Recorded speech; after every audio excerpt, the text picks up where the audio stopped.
Hello friends, एक बार फिर आप सभी का स्वागत है हमारे चैनल अध्यात्म सरोवर में। दोस्तों, आज हम आपको नागा साधुओं की रहस्यमय दुनिया से रूबरू कराने जा रहे हैं। दोस्तों, नागा साधुओं की दुनिया बेहद रहस्यमयी होती है। सबसे खास बात यह है कि नागा साधु कपड़े धारण नहीं करते हैं। वे कड़कड़ाती ठंड में भी नग्न अवस्था में ही रहते हैं। वे शरीर पर धूनी या भस्म लगाकर घूमते हैं। उत्तर प्रदेश के प्रयागराज में आज यानी 13 जनवरी से महाकुंभ की शुरुआत हो रही है, जो 26 फरवरी 2025 तक चलेगा। इसके कारण संगम की नगरी प्रयागराज दुनिया भर में छाई हुई है। महाकुंभ की तैयारियां जोरों शोरों से चल रही हैं। महाकुंभ मेले में साधु संत पहुंचने लगे हैं।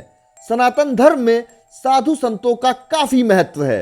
हालांकि कुंभ में आने वाले नागा साधु लोगों के लिए सबसे ज्यादा आकर्षण का केंद्र होते हैं। कुंभ की कल्पना भी नागा साधुओं के बिना नहीं की जा सकती है।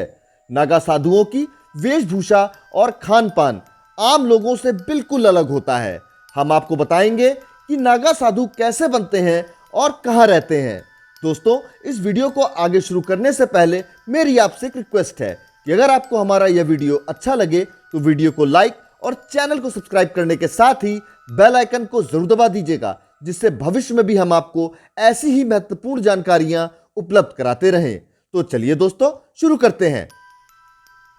दोस्तों, नागा साधुओं की दुनिया बेहद रहस्यमयी होती है। सबसे खास बात यह है कि नागा साधु कपड़े धारण नहीं करते हैं। वे कड़कड़ाती ठंड में भी नग्न अवस्था में ही रहते हैं। वे शरीर पर धूनी या भस्म लगाकर घूमते हैं। नागा का मतलब होता है नग्न। नागा सन्यासी पूरा जीवन नग्न अवस्था में ही रहते हैं। वे अपने आप को भगवान का दूत मानते हैं। नागा सन्यासी बनने की प्रक्रिया बहुत लंबी और कठिन होती है। अखाड़ों द्वारा नागा सन्यासी बनाए जाते हैं। हर अखाड़े की अपनी मान्यता और परंपरा होती है और उसी के मुताबिक उनको दीक्षा दी जाती है। कई अखाड़ों में नागा साधुओं को भुट्टो के नाम से भी बुलाया जाता है। अखाड़े में शामिल होने के बाद इनको गुरु सेवा के साथ सभी छोटे काम करने के लिए दिए जाते हैं। नागा साधुओं का जीवन बेहद ही जटिल होता है। बताया जाता है कि किसी भी इंसान को नागा साधु बनने में 12 साल का लंबा समय लगता है। नागा साधु बनने के बाद वे गांव या शहर की भीड़ भाड़ भरी जिंदगी को त्याग देते हैं और रहने के लिए पहाड़ों या जंगलों में चले जाते हैं। उनका ठिकाना उस जगह पर होता है जहां पर कोई भी आता जाता ना हो। नागा साधु बनने की प्रक्रिया में 6 साल बेहद महत्वपूर्ण होते हैं। इस दौरान वे नागा साधु बनने के लिए जरूरी जानकारी हासिल करते हैं। इस अवधि में वे सिर्फ लंगोट पहनते हैं। नागा साधु कुंभ मेले में प्रण लेते हैं, जिसके बाद लंगोट को भी त्याग देते हैं और पूरा जीवन कपड़ा धारण नहीं करते हैं।